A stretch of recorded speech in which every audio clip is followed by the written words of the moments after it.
Jelajahi cara baru mendapatkan informasi. Download Metro TV Extend sekarang.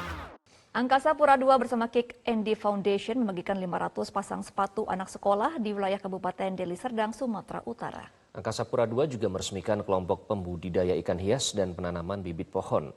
Pembagian 500 pasang sepatu dilakukan secara simbolis kepada beberapa perwakilan murid untuk selanjutnya akan didistribusikan ke 4 sekolah yang berada di Kabupaten Deli Serdang, Sumatera Utara.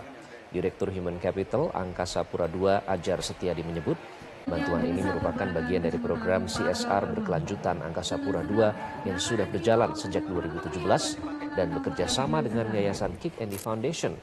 Angkasa Pura II juga merealisasikan sejumlah program bantuan lain, diantaranya bantuan pembangunan gedung showroom untuk budidaya ikan hias, bantuan penghijauan berupa penanaman 2.000 bibit pohon, serta bantuan pembangunan gapura agrowisata Paluh Naga.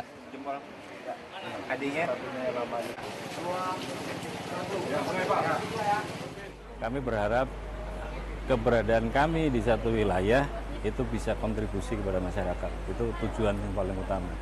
Bentuknya bisa berbagai macam, bisa sumbangan, bisa membuat pelatihan, bisa ya kayak sekarang kan ini sebenarnya trigger adanya showroom supaya masyarakat menjadi gemar dan akhirnya memproduksi. Itu tujuan kami.